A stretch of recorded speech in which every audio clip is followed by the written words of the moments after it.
ঈদ উল ফিতরের নামাজের নিয়ত ও নিয়ম কি? নিয়ত তো হলাম ঈদের ফিতরের নামাজ পড়তেছি, এই ইন্টেনশন যথেষ্ট যে আমি ঈদের নামাজ পড়তেছি, এটা ফজর না। ঈদের নামাজ পড়তেছি, এটা নর্মাল এরশাক না। ঈদের নামাজ পড়তেছি, এটা জোহর না। এই যে পার্থক্য আছে, এই নিয়ত আছে, এটুকুই যথেষ্ট আপনার। এটাই হলো নিয়ত মূলত। আলাদা মুখে নাওয়াইতুয়ান ইত্যাদি ইত্যাদি এগুলো বলার দরকার নাই। আর ঈদের নামাজের যে নিয়ম, সেটা হলো ঈদের নামাজ 2 রাকাত আদায় করতে হবে এবং 2 রাকাত নামাজের পরে খুতবা দিবেন খতিব সাহেব। জুমাতে বা অন্যান্য ক্ষেত্রে খুতবা আগে আমরা দেই, কিন্তু ঈদের নামাজের মধ্যে খুতবা হবে পরে। 2 রাকাত নামাজের নিয়মটা কি? সাধারণ যে নামাজ পড়ি আমরা সেই নামাজের মতোই, শুধু পার্থক্য হলো এখানে অতিরিক্ত কিছু তাকবীর আছে, এই পার্থক্যটা আছে। অনেকে ঈদের নামাজ পড়তে গিয়ে একটু বছরে 1 বার 2 বার হয় যেহেতু ভুলে যান এবং গ্যাঞ্জাম লাগাই ফেলেন। তো নিয়মটা হলো, আমরা প্রথমে ইমামের সাথে তাকবীর বলে হাত বাঁধব, বেঁধে আমরা সানা পড়ব, সুবহানাকাল্লাহুম্মা ওয়া বিহামদিকা ওয়া তাবারাকা ইসমুকা ওয়া তাআলা জাদ্দুকা ওয়া লা ইলাহা গায়রুক। অন্য সানাও আছে, আল্লাহুম্মা বাঈদ বাইনি ওয়া বাইনা খাতায়ায়া কামা বা'আদতা বাইনাল মাশরিক ওয়াল মাগরিব। সানা যেটা আছে এটা পড়ব। সানা পড়া শেষ, এরপরে অতিরিক্ত তাকবীর দেবেন ইমাম সাহেব। এই অতিরিক্ত তাকবীর আমরা কান পর্যন্ত হাত তুলব এবং হাত ছেড়ে দেব। অতিরিক্ত তাকবীর কয়টা দেব এটারই মত পার্থক্য আছে।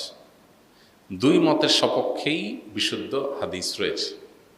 এ সম্পর্কে বিস্তারিত জানতে চাইলে ডক্টর খন্দকার আব্দুল্লাহ জাহাঙ্গীর রহমানের আলাদা বই আছে এটার উপরে, ঈদের সালাতের তাকবীর নিয়ে, সেটা দেখতে পারেন। অর্থাৎ অতিরিক্ত তাকবীরের সংখ্যা 6 তাকবীর হানাফি মাযহাব অনুযায়ী, অন্যান্য মাযহাব অনুযায়ী 12 তাকবীর। এই দুইটাই বিশুদ্ধ। তো অতিরিক্ত যে তাকবীর সানা পড়ার পর ইমাম সাহেব দিবেন, আমরা সাথে সাথে বলবো আল্লাহু আকবার, আল্লাহু আকবার, আল্লাহু আকবার। 3টা তাকবীর হবে তো, প্রথম 2টাতে হাত ছেড়ে দিবেন, তৃতীয় তাকবীরের পরে হাত বেঁধে ফেলবেন। এবার ইমাম সাহেব সূরা ফাতিহা পড়বেন, অন্য সূরা মিলাবেন, রুকু করবেন, সিজদা করবেন, আবার দ্বিতীয় রাকাত শুরু করবেন। দ্বিতীয় রাকাতে তাকবীরটা হবে শেষে। ইমাম সাহেব দাঁড়ায় সূরা পড়বেন, সূরা ফাতিহা পড়বেন, সূরা মিলাবেন, এরপরে আল্লাহু আকবার, আল্লাহু আকবার, আল্লাহু আকবার, অতিরিক্ত তাকবীর দিবেন, 3টা হানাফি মাযহাব অনুযায়ী। আর শেষে আরেকটা তাকবীর দিয়ে রুকুতে যাবেন। তাহলে 4টে হবে লাস্টে, 3টা অতিরিক্ত তাকবীর, একটা রুকুর তাকবীর, ব্যাস। এরপরে যথারীতি নামাজ, আত্তাহিয়াতু, দোয়া, মাসুরা, দুরূদ পড়ে আমরা সালাম ফেরাবো।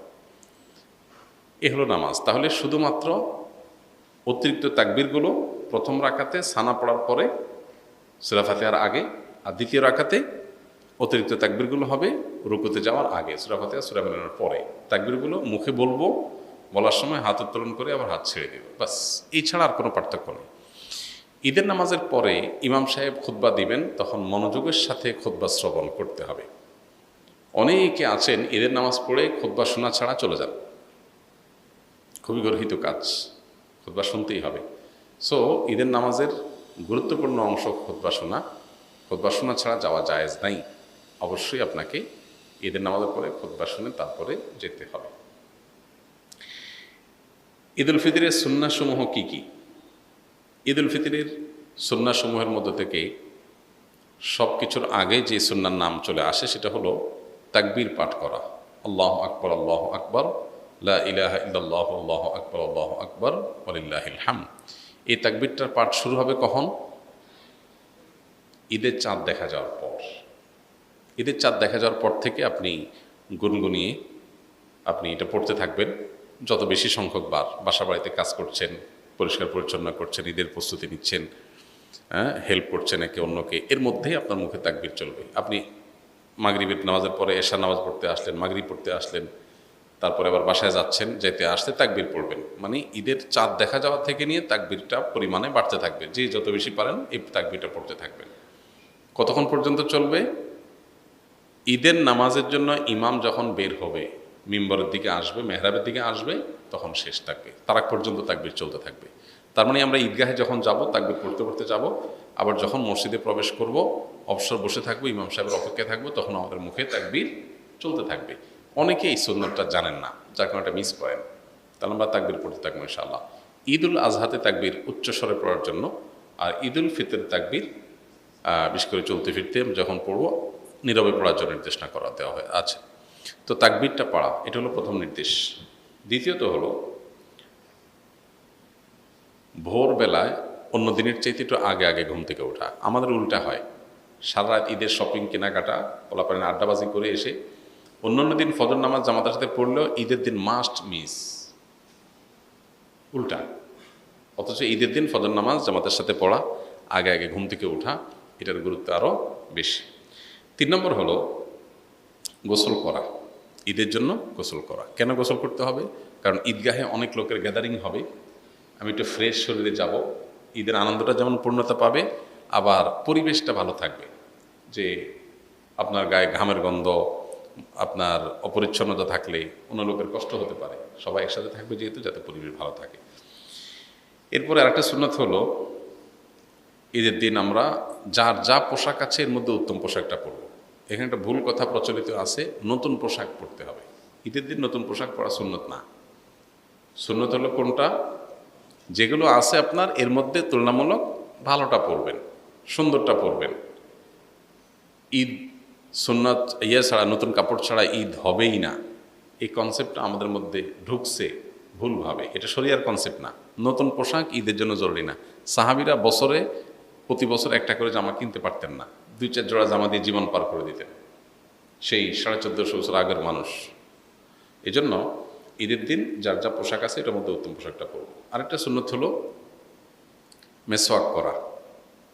এটাও এই জন্য যে আমরা অনেক গ্যাদারিংয়ের মধ্যে যাবো, ঈদগাহে সব মানুষের সাথে মিশবো, যাতে মুখে দুর্গন্ধ না হয়, পরিবেশ নষ্ট না হয়, অন্যের কষ্ট না হয়, সেজন্য। আরেকটা সুন্নত হলো সুগন্ধি মাখা ঈদের দিন। আরেকটা সুন্নত হলো ঈদগাহে যাওয়ার আগে ঈদুল ফিতরে কিছু খেয়ে তারপর যাওয়া, ঈদুল আজহাতে না খেয়ে যাওয়া। ঈদুল ফিতরে হলো ঈদগাহে যাওয়ার আগে একটু খেজুর অথবা মিষ্টান্ন কিছু একটু খেয়ে তারপরে ঈদগাহে যাওয়া। এবং ঈদগাহে যাওয়ার ক্ষেত্রে যে রাস্তায় যাওয়া, আসার সময় ভিন্ন রাস্তায় আসা। আর যদি রাস্তা ভিন্ন না থাকে তাহলে রাস্তা এক পাশে যাওয়া, আরেক পাশে আসা। পায়ে হেঁটে আসা যাওয়া করা ঈদগাহে। এখন যদি ঈদগাহ দূরে হয় তো গাড়িটা দূরে পার্কিং করে ওইটুকু অন্তত পায়ে হাঁটার চেষ্টা করে। আর এর বাইরে ঈদের দিনের আরেকটা গুরুত্বপূর্ণ বিষয় হলো ফিতরা দিয়ে তারপর ঈদগাহে যাওয়া। ফিতরা শেষ করে দিয়ে তারপরে ঈদগাহে আসা। আল্লাহ তাআলা আমাদের ঈদের সুন্নতগুলো মেনে চলার তৌফিক দান করুন। ওযু করার সময় কি কি দোয়া পড়তে হয়? ওযুর শুরুতে বিসমিল্লাহ পড়তে হয়। বিসমিল্লাহ বলে আমরা ওযু শুরু করে দেব।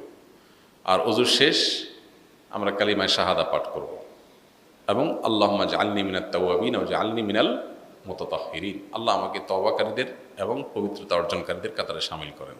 বাস এ দোয়া আর কালিমায়ে শাহাদা পাঠ করা, আশহাদু আল্লা ইলাহা ইল্লাল্লাহ ওয়া আশহাদু আন্না মুহাম্মাদান আবদুহু ওয়া রাসূলুহু। এর বাইরে প্রত্যেক অঙ্গ ধোয়ার জন্য আলাদা আলাদা বিভিন্ন দোয়া, অনেক বই পুস্তক আছে, এগুলো সবই ভিত্তিহীন, এগুলোর কোনো ভিত্তি নেই। হাত ধোয়ার দোয়া, মুখ ধোয়ার দোয়া, কুলি করার দোয়া, নাকে পানি দেওয়ার দোয়া আলাদা আলাদা, এরকম কোনো বিশুদ্ধ হাদিসে বর্ণিত হয়নি। তাহলে শুরু হবে বিসমিল্লাহ দিয়ে, শেষ হবে কালিমায়ে শাহাদা এবং আল্লাহুম্মা জাআলনি মিনাত তাওয়াবিন ওয়া জাআলনি মিনাল মুতাতাহহিরিন দিয়ে। বাস।